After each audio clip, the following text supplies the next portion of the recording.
सुप्रभात बच्चों। आज मैं आपको आपकी भाषा अभ्यास के पाठ को आगे पढ़ाने जा रही हूँ।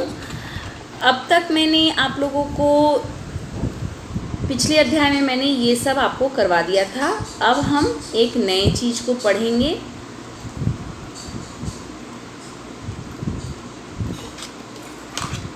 नीचे लिखे वाक्यों के लिए एक शब्द लिखिए। यहाँ पर बहुत सारे शब्द बनकर वाक्य बने हुए हैं और यहाँ पर आपको समझना है और उसके लिए एक शब्द दे करके उसका उत्तर देना है। जैसे कि जो जूते बनाता है, जो जूते बनाता है उसे क्या कहते हैं? जो जूते बनाता है उसे मोची कहते हैं। इसलिए यहाँ पर क्या होगा? मोची। जो जूते बनाता है उसके लिए एक शब्द क्या होगा? मोची। दूसरा देखो तो यहाँ पर एक आदमी क्या किया हुआ है? भालू को लेकर तमाशा दिखा रहा है। तो जो तमाशा दिखाता है उसे क्या कहते हैं? जो तमाशा दिखाता है उसे क्या कहते हैं? मदारी। जो तमाशा दिखाता है उसे क्या कहते हैं? मदारी। तो इसलिए तमाशा दिखाने वाले के लिए क्या शब्द प्रयुक्त होगा यहाँ पर? मदारी। जिस पर फल लगते हैं, वैसी कौन सी चीज़ की वस्तु की यहाँ पर फोटो दी गई है? देखो तो बेटा, यहाँ पर एक पेड़ है जिस पर फल लगते हैं। तो जिस पर फल लगते हैं उसके लिए उपयुक्त शब्द क्या होगा? पेड़।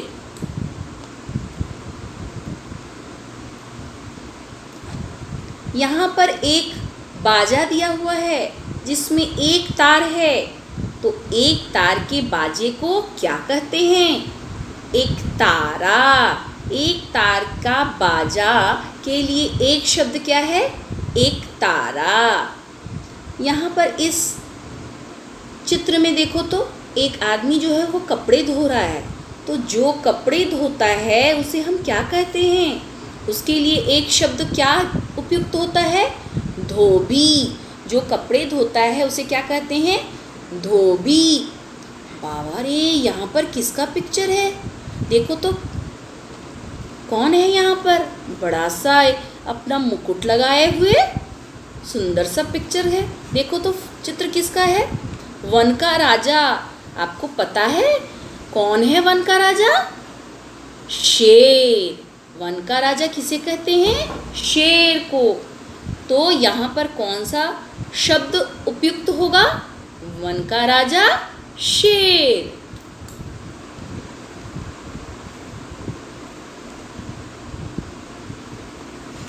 अब आपके अगले प्रश्न में दिए गए शब्दों को उनके अर्थ से मिलाइए। यहाँ मिलान करना है। यहाँ पर इधर कुछ शब्द दिए हैं और इधर दूसरे शब्द दिए गए जिन दोनों के अर्थ क्या हैं?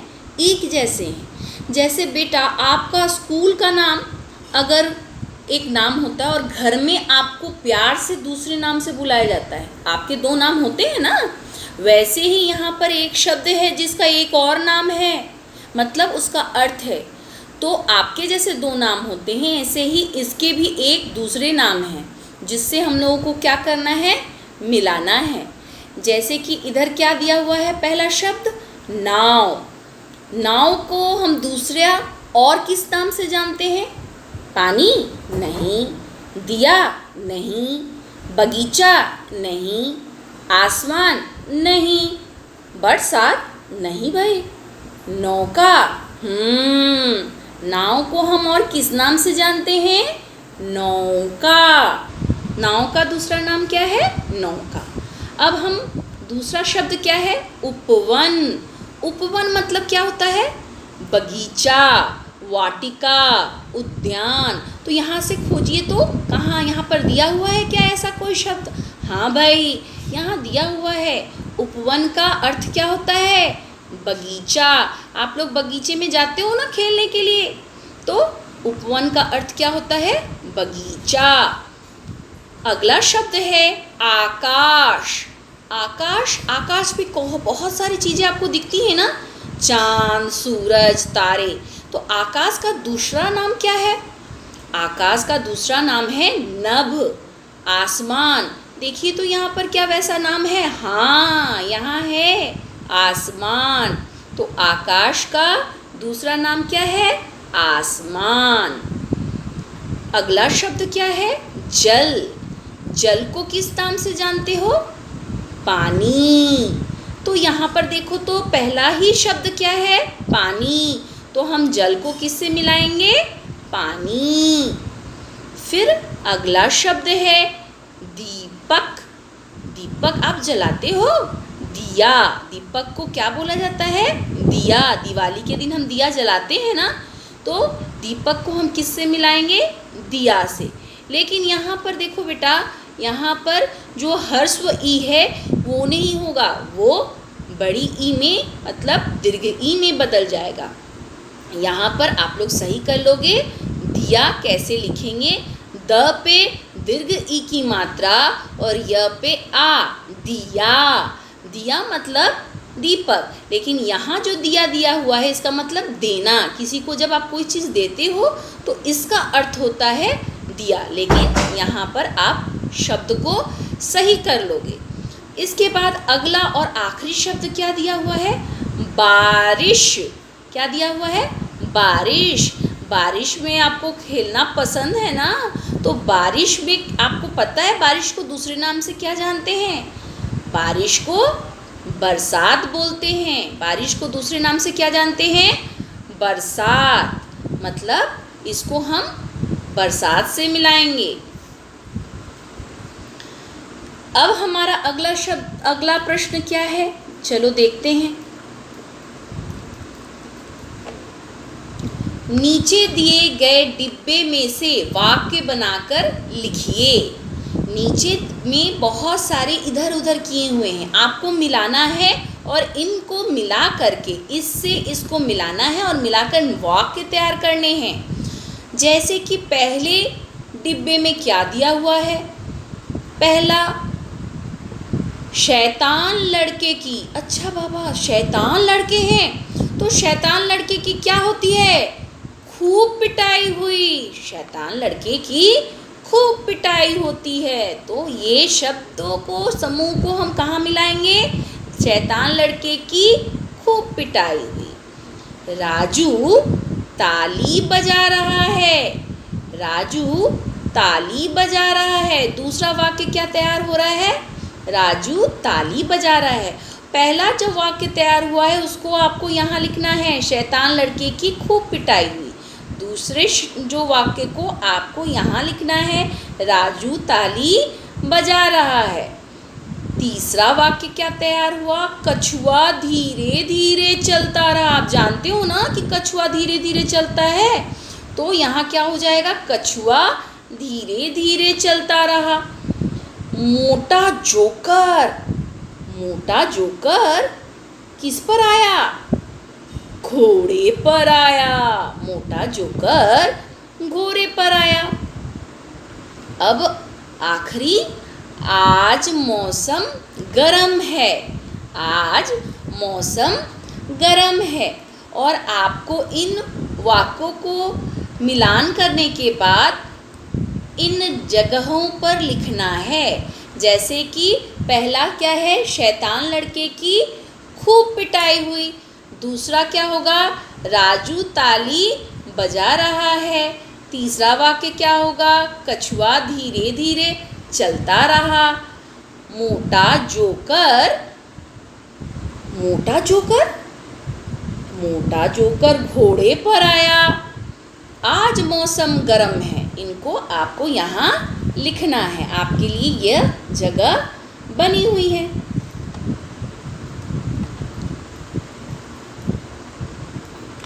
देखिए यहाँ पर आपके स्कूल का पिक्चर दिया हुआ है। क्या नाम है? DAV।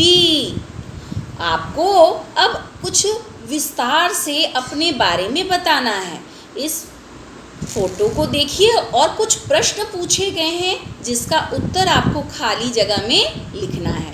नीचे लिखे प्रश्नों के उत्तर खाली स्थानों में लिखिए। आपका नाम क्या है? अगर आपसे कोई पूछे कि आपका नाम क्या है, तो आप क्या लिखोगे, मेरा नाम खाली जगह में और है। जैसे मुझसे अगर कोई पूछे आपका नाम क्या है, तो मैं लिखूंगी मेरा नाम सुनैना है। आप कौन सी कक्षा में पढ़ते हैं, तब आप क्या लिखोगे, मैं द्वितीय कक्षा में पढ़ती हूँ। अगर आप लड़की हुए तो लड़की में लिखोगे मैं द्वितीय कक्षा में पढ़ती हूँ। अगर आप लड़के हुए तो लिखोगे मैं द्वितीय कक्षा में पढ़ता हूँ। आप कहाँ रहते हैं, मैं खाली जगह में रहता या रहती हूँ। आपको यहाँ पर लिखना पड़ेगा आपके शहर का नाम। आप कहाँ रहते हैं, मैं डैश में। अगर आप लड़का हुए तो रहता हूँ, लड़की हुए तो रहती हूँ। आपके पिताजी क्या करते हैं, अगला सवाल क्या है, आपके पिताजी क्या करते हैं। मेरे पिताजी डैश करते हैं। यहाँ पर अपने पिताजी का कार्य आपको लिखना है कि आपके पिताजी क्या काम करते हैं। आपके घर का टेलीफोन नंबर क्या है। आपको इस वाक्य के उत्तर में क्या लिखना है, आपको सब बच्चों को अपने माता पिता का नाम, आपके घर का एड्रेस, फ़ोन नंबर याद होना चाहिए बेटा। इसलिए आपके घर का टेलीफोन नंबर क्या है जब पूछा जाए तो आप जब याद रखोगे तभी तो लिख सकते हो। मेरे घर का टेलीफोन नंबर इतना है, तो आपको वहाँ पर इस जगह पर अपने घर का टेलीफोन नंबर याद रखना है और यही लिखना है। आप स्कूल कैसे जाते हैं, आपको पता करना है कि आप कैसे स्कूल जाते हो। मम्मी पापा के साथ जाते हो, बस से जाते हो, ऑटो से जाते हो, जैसे भी जाते हो तो आपको वो चीज़ यहाँ लिखनी है। अगर आप पैदल जाते हो तो लिखोगे मैं स्कूल पैदल जाता हूँ। अगर आप पापा मम्मी के साथ जाते हो तो लिखोगे मैं स्कूल पापा के साथ जाता हूँ। अगर आप बस से जाते हो तो लिखोगे मैं स्कूल बस से जाता हूँ। अब अगला इसके बाद सवाल है, इसका प्रश्न दिया हुआ है, आपके घर में कौन सी भाषा बोली जाती है। आपको यहाँ लिखना है कि मेरे घर में जो भाषा बोली जाती है वो। अगर आपके घर में हिंदी भाषा बोली जाती है तो आप लिखोगे मेरे घर में हिंदी भाषा बोली जाती है। अगर आपके घर में भोजपुरी भाषा बोली जाती है तो आप यहाँ पर लिखोगे मेरे घर में भोजपुरी भाषा बोली जाती है। अगर आपके घर में मैथिली भाषा बोली जाती है तो आप लिखोगे मैथिली भाषा। अगर आपके घर में पंजाबी भाषा बोली जाती है तो पंजाबी लिखोगे। जो भाषा आपके घर में बोली जाती है वो यहाँ लिखना है। चलो भाई, ये दोनों बच्चे तो चल पड़े स्कूल, दोनों बात करते करते चल पड़े। अब आपका काम क्या है, आपको क्या करना है, आपने अपनी भाषा माधुरी में सीखो कविता पढ़ी है। अब ये चित्र को देखना है और उसको याद करना है। ये चित्र किसका है, सूरज। ये चित्र किस चीज़ का है, सूरज। और ये चित्र किसका है, कोयल। ये किसका है, कोयल। दूसरी, ये चित्र किसका है, चींटी। ये चित्र किसका है, चींटी। तो आपको इसके नीचे लिखना है सूरज, इधर लिखना है कोयल, इधर लिखना है चींटी। और ये क्या है, कूड़ेदान। तो नीचे क्या लिखना है, कूड़ेदान।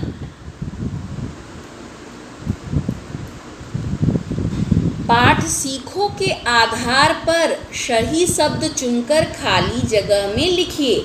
आपको यहाँ पर कुछ शब्द दिए हुए गए हैं और इनसे जो उचित शब्द है ये चुनकर यहाँ लिखना है। जैसे कि, और ये सीखो कविता को याद किया है ना आपने, उसको याद करोगे और क्या लिखना है इसमें से चुनकर आपको सही जगह पर भरना है, सही शब्द इस जगह पर भरना है। मैं पढ़ देती हूँ आपके लिए। सदा आगे डैश रहो, क्या करना है, बढ़ते या बढ़ते, इधर उधर डैश मत फेंको। क्या करना है, इन दोनों में से कौन सा शब्द सही है, वही शब्द आपको चुनकर लिखना है। समय पर पाठ डैश पढ़ो या पढ़ो। हमें दीन दुखी की डैश करनी चाहिए, मदद या बुराई। इसके बाद है डैश का आदर करना चाहिए, बढ़ो या बढ़ो। हमें किसका आदर करना चाहिए, आपको पता है, तो वो शब्द आपको चुनकर लिखना है। तो बेटा ये आपका गृह कार्य हुआ। ये आपको यहाँ पर पिक्चर बनानी है और इसके नीचे उसका नाम लिखना है, इसके नीचे इसका नाम लिखना है। यह प्रश्न आपको गृह कार्य में बनाना है और यह भी आपका गृह कार्य है। आगे का जो काम है जो मैंने इसके पहले करवाया, ये अभी आपको कॉपी में अपनी बनानी है और मुझे दिखानी भी है। इसमें जो भी परेशानी होगी आप हमें पूछोगे। धन्यवाद।